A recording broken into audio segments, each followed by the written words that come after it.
Student कैसे हैं आप सब? आई होप कि आप सब अच्छे होंगे और अपनी पढ़ाई अच्छे से कर रहे होंगे। ये हमारा न्यू यूट्यूब चैनल है। इस पे आपको पिछले 2-3 सालों के जो भी यूपी बोर्ड के क्वेश्चन पेपर हैं, जो भी पेपर हुए हैं, उसके जो क्वेश्चन पेपर हैं उसको सोल्व कराया जाएगा और इससे रिलेटेड, इससे सिमिलर जितने भी इम्पोर्टेंट क्वेश्चन होंगे उसको भी सोल्व कराया जाएगा और जितने भी क्वेश्चन पेपर हैं पिछले सालों के जिस भी सब्जेक्ट के, सब सोल्व कराया जाएगा। तो आइए आज हम देखते हैं 2022 का हिंदी क्वेश्चन पेपर।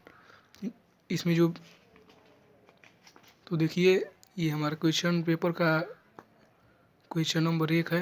तो क्वेश्चन नंबर 1 में इसमें लिखा है कि निम्नलिखित कथनों में से कोई एक कथन सही है, उसे पहचान कर लिखिए। तो गाइस, इसमें 4 क्वेश्चन दिया है तो इसमें कोई एक सही होगा। तो ये जो है हंस पत्रिका के संपादक मुंशी प्रेमचंद्र हैं।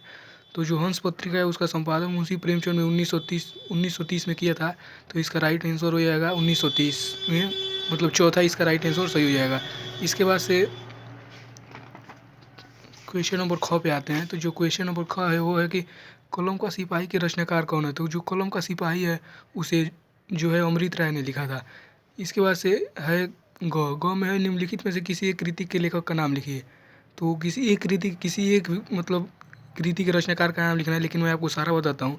जैसे कि पहला है आषाढ़ का दिन। तो जो आषाढ़ का दिन है वो मोहन राकेश ने लिखा था। उसके बाद से क्या भूलू का याद करिए, हरिवंश राय बच्चन जी के द्वारा लिखा गया है। इसके बाद से तीसरा है रश्मि मानसा। तो जो रश्मि मानसा है वो रामचंद्र शुक्ल जी हैं, उनके द्वारा लिखा गया। उसके बाद से है संस्कृत के 4 अध्याय।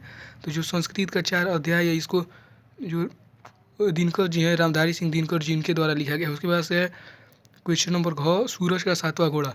तो जो सूरज का 7वां घोड़ा है वो धर्मवीर भारती हैं, उनके द्वारा लिखा गया है। उसके बाद से लास्टवा क्वेश्चन है कि उसने कहा था, ये किस मतलब ये कौन सी विधा है? तो पहला है उपन्यास, दूसरा यात्रावृत्ति, तीसरा कहानी, चौथा आलोचना। तो इसका राइट आंसर हो जाएगा कहानी। उसने कहा था ये कहानी है। और गाइस, इसके बाद से जो प्रश्न संख्या 2 है, ये जो प्रश्न संख्या 2 है इसमें बहुत इंपॉर्टेंट क्वेश्चन होते हैं और ये क्वेश्चन मतलब इससे सिमिलर क्वेश्चन हर साल पूछे जाते हैं, जो कि 1-1 नंबर में होता है। तो पहला है कि तो उसमें जो क्वेश्चन नंबर पहला था हमारा वो था कि रीतिबोध काव्य धारा के 2 कवियों के नाम लिखिए। तो हमारे पहले बिहारी जी हो जाएंगे और दूसरे भूषण जी हो जाएंगे। उसके बाद से इसका दूसरा क्वेश्चन था कि छायावादी मतलब काल था, उसका 2 प्रमुख विशेषताएं। तो गाइस, ये जो क्वेश्चन है ऐसे क्वेश्चन हर साल पूछे जाते हैं। छायावादी, द्विवेदी युग, शुक्ल युग, भक्ति काल, मतलब जितने भी काल थे हिंदी साहित्य में उसके विशेषताएं पूछी जाती है। ऐसे ही 2 नंबर या 1 नंबर क्वेश्चन हर बार आता है। तो ये बहुत ही इंपॉर्टेंट है। इसमें जो पहला हो जाएगा प्रेम सौंदर्य का चित्रण और दूसरा हो जाएगा प्रकृति का मानवीकरण। उसके बाद से इसमें जो क्वेश्चन नंबर ग है वो है प्रिय प्रवास के रचनाकार कौन है? तो इसका राइट आंसर हो जाएगा अयोध्या सिंह उपाध्याय हरिऔध। और ये हमारा जो क्वेश्चन नंबर 2 है वो भी फाइनल हो गया। इसके बाद से आता है क्वेश्चन नंबर 3। क्वेश्चन नंबर 3 में आपका जो गद्य खंड होता है उससे 2 गद्य देंगे, इतना इतना ये गद्य देगा यहाँ से यहाँ तक। इसमें से आपका इसका संदर्भ लिखने को बोलेगा, व्याख्या करने को बोलेगा, बाद में उससे मतलब कुछ विशेषता आपसे पूछेगा। तो जिसमें पहला है कुसुम का ज्वर। मैं ये आपको बता दूं कि ये बहुत ही इंपॉर्टेंट क्वेश्चन है। हर बार मतलब आप पिछले साल का जो पिछले साल का नहीं, जो साइड बुक आपका आता है वो उठा के देखेंगे तो ये लगभग कई साल पूछा गया है। बहुत ही इंपॉर्टेंट क्वेश्चन है। तो आइए हम इसको सॉल्व करते हैं। तो ये दिया कि कुसुम का जोर बहुत भयानक होता है। ये केवल नीति और सद्वृत्ति का ही नाश नहीं करता बल्कि ये बुद्धि का भी क्षय करता है। तो ये स्टूडेंट, आप सबसे पहली बात है कि आप ये जो जिस निबंध से लिया गया है उसको आप पढ़े रहेंगे तो आपको देखते ही पता चल जाएगा कि किस चैप्टर से पूछा गया है। तो आपको यहाँ पे वही करना होता है, संदर्भ लिखिए। तो उसका आपको संदर्भ लिखना होगा। तो आइए आज हम इसका संदर्भ देखते हैं। तो इसका संदर्भ हो जाएगा प्रस्तुत गद्यावतरण आचार्य रामचंद्र शुक्ल जी के द्वारा लिखा गया है। और ये हमारी पाठ्य पुस्तक हिंदी के, ये जो हमारी पाठ्य पुस्तक हिंदी से गद्य खंड से संकलित मित्रता नामक निबंध से लिखा गया है। जैसे कि ये जो भी ये गद्य दिया गया है इसके जो लेखक हैं वो आचार्य रामचंद्र शुक्ल जी हैं और ये हमारे हिंदी के मित्रता नामक पाठ से लिया गया है, जो आपका चैप्टर पहला ही है। और इसके बाद से इसका व्याख्या करने को बोला गया। तो इसका व्याख्या निम्न रूप से किया जा सकता है कि इसमें मतलब जो शुक्ल जी वो कह रहे हैं कि जो बुरी संगति होती है वो घातक बुखार के समान हानिकारक होती है। जिस तरह कोई व्यक्ति यदि भयानक ज्वर से ग्रसित होता है तो वह ज्वर उसके शरीर और स्वास्थ्य को नष्ट कर देती है तथा कभी कभी प्राण भी ले लेता है। उसी प्रकार बुरी संगति हमारे नैतिकता, सदाचार, मन, बुद्धि आदि को नष्ट कर देती है। स्टूडेंट इसके बाद पूछ रहा है कि उपयुक्त गद्यांश, जो भी गद्यांश है इसका सत्संगति जो वर्ड है इसकी क्या विशेषता बताई गई है। तो तीसरे का आंसर हो जाएगा कि जो अच्छी सत्संगति होती है वो सहारा देने वाले बाँह के समान होती है, जो व्यक्ति को जीवन रक्षक और उसे उन्नति की ओर लेके जाने वाली होती है। तो ये हमारा जो पहले का आंसर राइट आंसर, एकदम आप ऐसे लिखते हैं तो आपको बिल्कुल मतलब आपका क्वेश्चन अगर 3 नंबर का है तो फुल नंबर आपको इसमें मिलेगा। तो आपको घबराने की ज़रूरत नहीं है, इसमें आपको एकदम अच्छे से एकदम कम शब्दों में अच्छे से बताया गया है। और यहाँ पे आपके पास ऑप्शन होता है, अगर आपको तीसरा मतलब तीसरे का पहला नहीं पता है तो अथवा करके आता है। अथवा का मतलब आप या तो ये करिए या तो ये करिए, तो आप दोनों में से कोई एक कर सकते हैं। तो आपके चैप्टर में से देख सकते हैं। और ये जो क्वेश्चन पेपर है गाइस, इस पे हम 2 वीडियो बनाएंगे। एक वीडियो में चूँकि नहीं हो पाएगा, बहुत बड़ा क्वेश्चन पेपर है, तो आधा वीडियो आ जाएगा, आधा वीडियो मतलब पार्ट 1 पार्ट 2 करके आएगा।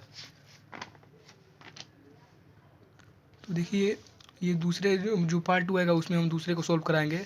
और ये जो क्वेश्चन नंबर 4 है ये पद से है। पद से 2 कोई कविता या मतलब दे देगा या पद दे देगा, बोलेगा कि उसको मतलब संदर्भ सहित व्याख्या कीजिए और उसका काव्यगत संदर्भ लिखिए। तो ये टोटल देख सकते हैं आप 6 नंबर का होता है, जो कि बहुत ही इंपॉर्टेंट होता है। तो ये इसको हम आइए सॉल्व करते हैं। तो इसमें जो दूसरा है सच्चा प्रेम है जिसकी तृप्तियात्मक भरपूर, इसको सॉल्व करेंगे। ये हमारे जो राम नरेश त्रिपाठी जी हैं इनके द्वारा लिखा गया है, तो इसको सॉल्व करते हैं। ये जो पहला है इसको पार्ट 2 में सॉल्व किया जाएगा। तो हम सबसे पहले जो चौथे का दूसरा है उसका संदर्भ देखते हैं। तो इसका संदर्भ हो जाएगा प्रस्तुत पदांश हमारी पाठ्य पुस्तक हिंदी के काव्य कौन से संकलित राम नरेश त्रिपाठी जी के द्वारा रचित स्वदेश प्रेम जो चैप्टर है ना, स्वदेश प्रेम, उसके शीर्षक से अवतरित है। इसके बाद हम इसका व्याख्या करेंगे। तो इसका व्याख्या में यहाँ पे बहुत ही कम शब्दों में एकदम राइट व्याख्या है, मतलब ये आप लिखते हैं तो आपको फुल नंबर मिलेगा। तो देखते हैं क्या है। तो ये है, कवि कहता है कि सच्चा प्रेम वही है जो आत्मत्याग की भावना पर होती है, अर्थात आत्मत्याग पर ही सच्ची जो सच्चा प्रेम होता है वो निर्भर होता है। उसके बाद से सच्चा प्रेम के लिए यदि हमें अपने प्राणों को भी न्यौछावर करना पड़े तो हमें पीछे नहीं हटना चाहिए। जो सच्चा प्रेम होता है उसके लिए प्राणों का बलिदान करने के लिए मतलब सदैव प्रस्तुत रहना चाहिए। इसके बाद से देश प्रेम वह पवित्र भावना है जो निर्मल और सीमा रहित त्याग से सुशोभित होता है। अतः देश प्रेम से आत्मा का विकास और आत्मा के विकास से मनुष्यता का विकास होता है। तो आप इतना लिखते हैं तो आपको मैं 100% बोल सकता हूँ कि आपको फुल नंबर मिलेगा। और यहाँ तक हमने सॉल्व कर लिया। उसके बाद से ये क्वेश्चन नंबर 5 है। तो क्वेश्चन नंबर 5 में मैं बता दूँ कि आपके ऐसी 2 पद, एक क्वेश्चन 2 होता है, एक क होता है एक ख होता है। क ख में एक पद में से और एक गद में से और एक पद में से मतलब जीवन परिचय लिखने को बोलता है। तो मैं बता दूं कि अगर आप ये 3 जीवन परिचय याद कर लेते हैं तो इससे बाहर कुछ नहीं आएगा, क्योंकि मैंने अभी 2-3 साल पहले मैंने खुद अपना हाई स्कूल का पेपर दिया है। मैंने उसमें देखा, मैंने मतलब जिस प्रकार से प्रिपरेशन किया तो मैंने इतना ही पढ़ा था। तो आप इतना पढ़ लेते हैं तो इससे बाहर कुछ नहीं आएगा। जो पार्ट 2 आएगा उसमें इसका जीवन परिचय हम लेके आएंगे आप लोग के लिए। और ये जो आगे का होता है 7वां से लेके आगे तक, ये बहुत ही इंपॉर्टेंट होता है, क्योंकि ये बहुत ही कम शब्दों में लिखना होता है और बहुत ही आसान होता है और बहुत ही ज़्यादा नंबर मतलब टोटल आधा नंबर आप इसे अचीव कर सकते हैं। देखिए चूँकि देख सकते हैं जो ग्रामर है बहुत ही सिंपल है, इसमें कुछ नहीं है गाइस, बस आप अगर पढ़ते हैं तो आपके लिए बहुत आसान है। तो ये जो हमारा पार्ट 2 आएगा उसमें इन सबको सॉल्व कराया जाएगा। चूँकि आप लोग देख सकते हैं। तो स्टूडेंट अगर आपको ये वीडियो अच्छा लगा हो और आपको मतलब यूपी बोर्ड के पिछले 2-3 सालों के जितने भी क्वेश्चन पेपर है उसको सॉल्व करना है और बोर्ड में अच्छे मार्क्स लाएँ, तो हमारा जो चैनल है इसको सब्सक्राइब कीजिए। और कल से सारे सब्जेक्ट का जो क्वेश्चन पेपर है बोर्ड का वो सॉल्व कराया जाएगा और इसी चैनल पे डाला जाएगा। और